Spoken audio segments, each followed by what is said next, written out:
ukrainienne. Non, on ne parlait pas de leader à ce sens-là. On parlait de leader d'une société, d'un État. On ne parlait pas de la question de savoir... Non, mais là, il y a les gagnants et les perdants. Moi, il y a les losers. Alors, justement, nous, on dit perdants en français. Les Américains disent winner et loser. C'est pas la même chose. C'est pas la même philosophie. La philosophie américaine, c'est une philosophie néolibérale. Les Français ne sont pas spécialement néolibéraux. On dit perdant. Les gagnants, on dit perdant. Alors, si tu veux, les gagnants ou perdants, on l'est en naissant, on l'est très tôt. On est très tôt gagnant ou perdant. Oui, ça c'est possible, oui.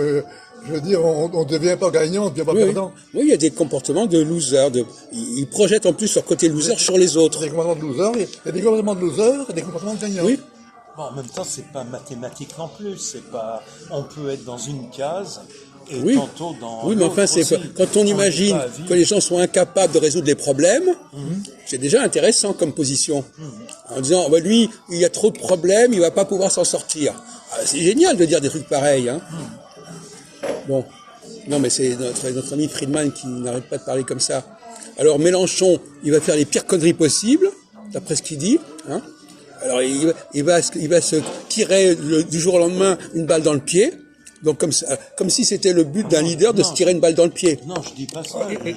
Je dis que bon, il n'arrête pas de se tirer des balles dans le pied. Non, moi, pas tout le temps, mais moi je dis pas ça. Tu parles de qui là? Mélenchon. Oui. Mélenchon sait se tirer des balles dans le pied. Bon. Non, mais il y a un nouveau Mélenchon actuellement. Il y a un nouveau Macron, nouveau Mélenchon. Non, il n'y a peut-être pas un nouveau Macron, mais il y a un nouveau Mélenchon. Oui, mais Macron se repose en Macron nouveau, comme le Beaujolais, quoi. Oui. Oui, d'accord. On peut jouer là-dessus, on peut s'amuser. Le nouveau, c'est tous les ans. On peut s'amuser. En Macron nouveau, c'est tous les 5 ans. Non, mais c'est vrai, il y a une nouvelle réalité politique. Non, mais la question qui se posait, la vraie question philosophique, ou psychologique, c'est qu'est-ce que c'est qu'un grand leader? Voilà. Qu'est-ce qu'on peut attendre d'un leader d'exception? Quels sont les problèmes qu'il est capable de résoudre? Les leaders d'exception, c'est vraiment très rare. Moi, je ne mise pas là-dessus.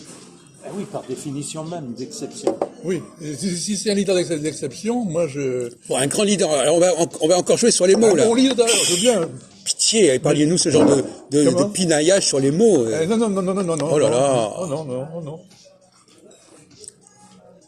Bon, alors qu'est-ce que peut faire un leader d'une certaine envergure? Ah, voilà, ça passe mieux. Voilà la bonne question. Ouais. Qu'est-ce qu'un leader d'envergure? Oui. Et qu'est-ce qu'un petit chef, quoi? Voilà. Oui, c'est ça la différence. C'est des petits chefs. Oui, très bien. Voilà, on est dans le cœur du sujet, là. On est dans le cœur du débat. Le débat, c'est pas le résultat des initiatives, c'est déjà avoir une vision globale de ce que c'est qu'un leader d'envergure et de ce qu'on peut attendre de lui. Alors, il est clair qu'un leader, il doit être rassemblé, il doit avoir un ascendant sur les petits leaders. Évidemment. Hein? Évidemment. Ça, c'est déjà la règle du jeu. Alors le suffrage universel ne permet pas ça. Le suffrage universel, c'est l'ascendant sur le peuple. Donc, Macron, il n'a pas d'ascendant sur des leaders. Il a des leaders sur le peuple. Mais là, on parle un vrai leader dans tous les domaines. Le suffrage universel, c'est quelque chose d'assez aberrant, quelque part. D'accord là-dessus. Oui. Ça ne permet pas de recruter les grands leaders. Un leader, c'est quelqu'un qui est capable d'avoir un ascendant sur des gens, des petits chefs, et les rassemble autour de lui. Bon, c'est ça. Et c'est comme ça qu'on fait. Il n'est pas censé avoir un ascendant sur l'ensemble du peuple, il n'est pas censé être tout seul, il est censé regrouper autour de lui. Bon. Est-ce que Mélenchon a montré, depuis un mois, qu'il avait une certaine capacité de rassemblement? Non. Bah, il ressemble à gauche, c'est tout, mais il va pas plus loin. Bah, c'est déjà pas mal. C'est déjà pas mal. Oui, donc c'est quand même un leader d'envergure. Non, mais oui, c'est pas la peine de faire preuve de contradiction. C'est pas mal, mais si c'est tourné sa veste, il sera un grand leader. Oui, ben justement, c'est le problème. Mais c'est ce que je disais. Jusqu'à quel point est-il capable de bouger ses positions? Par exemple, l'autre jour, j'avais un interview avec Mélenchon. On lui demande, est-ce que vous êtes d'accord pour qu'on envoie des des armes en Russie? Il a dit non, parce que on ne sait pas comment ça va se terminer. En Ukraine, pas en Russie. En Ukraine. En Ukraine. Oui. Bon, voilà. Donc, à mon avis, il l'a dit lui-même, il n'est pas idiot. Il n'est pas idiot, il ne va pas faire n'importe quoi. C'est Mélenchon qui a dit ça. Oui. Il est intelligent, bien sûr. Bien sûr. Non, mais lui, il voudrait que les gens disent des conneries et fassent des conneries à tout bout de champ. C'est pas possible, ça. C'est invraisemblable. Il est parfait. Et de même il est pas, même si, prenons le cas de l'OTAN. Alors, notre ami, ne citons pas de nom de famille, notre ami, Qui est pour l'envoi d'armes. Hein. Comment? Qui est pour l'envoi d'armes, Qui? l'ami. Moi. Oui. Ben, Mélenchon, il est contre. Ouais. Il est contre parce que c'est d'irresponsabilité. Ouais. Et aussi Marine Le Pen. Donc ça fait une convergence entre les deux. C'est très important. Ah, Quand on reçoit voilà, de l'argent voilà. des- Quand on reçoit de l'argent des banques. Voilà, non, mais on oui. connaît. T'as compris, Quoi? là? T'as compris? Quoi? Ce que je viens de dire. Il y a des convergences. Exactement. De la même il y a manière. des Mais gens, voilà, c'est mais la Russie, ça prouve Marine Le Pen. que tu sais ce que c'est qu'un leader. Un leader, il est capable de faire apparaître des convergences et de demander à certaines choses de se mettre de côté des éléments qui ne pourraient pas être compatibles. Bon, lui, il part du principe que puisque Mélenchon est pour la sortie de l'OTAN, automatiquement la coalition va se casser la gueule. Mais il est quand même pas idiot à ce point-là. Pour moi, un grand leader, c'est Biden. Bon, premièrement, Biden ne peut pas être un grand leader parce que c'est pas lui qui a construit son propre parti, jusqu'à preuve du contraire. Or, pour moi, déjà, un grand leader, c'est quelqu'un capable de rassembler autour de lui sans profiter de la dynamique d'un parti préexistant. Donc, déjà, on te suit absolument pas là-dessus. Nous avons en France la chance d'avoir 3 grands leaders. On a Mélenchon, on a Macron et on a Zemmour, qui chacun à leur façon ont su rassembler autour de lui par-delà ils sont pas les héritiers d'un parti politique. Bon. Alors toi, quand tu dis Biden, déjà, on voit le programme, là. On voit le résultat de Zemmour. Non, mais on parle de la philosophie du leadership. Il a parfaitement compris. Un leader, il est capable de faire cohabiter des gens très différents. Je donnais tout à l'heure l'exemple de Giscard d'Estaing. Tu n'as même pas écouté ce que je dis à ce sujet. Giscard d'Estaing, en 78, il disait, bon, ben, s'il faut accepter un premier ministre de gauche, on va l'accepter. Bon, il a dit comme ça, voilà. C'est le premier principe de cohabitation, c'est sous Giscard en 78. Bon, voilà. Ils sont pas des imbéciles. C'est intéressant parce que plus les gens sont idiots, plus ils sont prévisibles. Donc lui, il a besoin que les gens soient prévisibles, donc il en fait des imbéciles. Alors, il est un imbécile, donc il va faire des trucs complètement dans le mur. Non, Mais non, lui, il faut que les gens soient prévisibles, parce que lui, il est la pensée au-dessus. Je veux dire, c'est un mégalomane paranoïaque. Donc lui, il est au-dessus de tout ça, et avec sa pensée, il a sa synthèse à lui. Oui. Mais c'est sa synthèse à lui, c'est pas le nôtre. Moi, je connais pas cet aspect-là de son comportement. Il est orgueilleux, si tu veux, mégalomane. Non, mais il a une position extrêmement pessimiste sur les hommes politiques, sur la classe politique. Il prend les gens pour des cons qui vont faire des trucs. Moi, je pense, Mélenchon, il est suffisamment intelligent pour balayer un certain nombre de choses et même pour éliminer certaines personnes gênantes dans son propre parti. S'il ne colle pas. Pour moi, Biden est intelligent parce que il va fortement renforcer l'OTAN et amoindrir plus encore la force de la Russie dans le monde. Les objectifs vont être au moins partiellement atteints. Attends, un leader, c'est quelqu'un qui rassemble. Ouais. C'est pas quelqu'un qui fait voter ceci ou cela.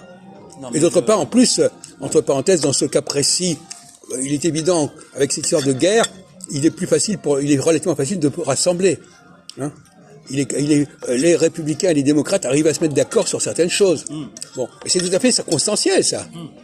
Biden semblait complètement incapable de rassembler les républicains et les leaders en dehors de la question ukrainienne. Mais ce qui semblait également totalement impossible il y a encore peu de temps, c'est que la Finlande et la Suède demandent d'entrer au sein de l'Alliance Atlantique. Au contraire, s'ils l'avaient demandé en dehors de la crise ukrainienne, ça pourrait être étonnant, mais là, en l'occurrence, on peut le comprendre pourquoi ils le veulent. Oui, mais je veux dire, Et de toute façon, c'est ça Poutine renforce qui... les positions. Bon. Ça va pas très bien. l'Occident. Comment? L'Occident se renforce. Oui. Poutine s'est tiré une balle dans le pied. Bon, il s'est peut-être tiré une balle dans le pied sur ce point précis, mais Et son objectif, c'était son obsession de paranoïaque, c'était l'OTAN. alors, Mais comme paranoïaque, il est plus fort que toi, Poutine. Ouais, ouais. non, mais ce qui est étonnant, Je suis c'est pas que paranoïaque. non, mais ce qui est intéressant, c'est l'objectif. Il est grand. Tu parles d'un Il est un super paranoïaque, Poutine. Quand tu parles d'un objectif, Mais je un pense grand, pas un être grand, paranoïaque. un grand. non mais Un grand on ne paranoïaque, connaît ouais. pas, on ne connaît C'est pas de les, la malveillance. on ne connaît pas les objectifs de Poutine d'ailleurs, on les connaît pas. Ils ont évolué. Donc déjà, tu dis à quelqu'un, il a cet objectif, il l'a pas atteint. Mais peut-être que c'était pas son Il a évolué objectif. comme Hitler, quand ça commençait à tomber, voilà. Alors, c'est intéressant cette façon de mettre les gens en échec en disant, vous vouliez ça, vous l'avez pas obtenu. en tout cas- Mais peut-être que c'est même pas ce qu'ils voulaient. En tout cas, là, c'est pas moi, c'est tous les spécialistes Bon, d'accord, bon. qui le disent. Oui, oui, le d'accord. rapport de force, Alexandre Adler, par exemple, suit-le encore. Attention. Aujourd'hui même, le rapport de force a fortement changé. Mais attention, argument d'autorité. Salut. Tous les spécialistes disent argument d'autorité. Tiens, voilà Philippe. Avec moi, ça marche pas. Non, mais il l'utilise constamment, il l'utilise constamment. L'argument d'autorité, ça marche pas. Attends, René. Oui. René, c'est parce que tu veux dire, c'est des arguments de M. Friedman. Je dis, je suis pas seul. Par moment, je n'ai qu'à reprendre. Oui. Je reprends parce que c'est des convictions. Mais il y a. Grave erreur. Oui, oui. Avoir des convictions, grave erreur. Oui, oui. Je pense pas.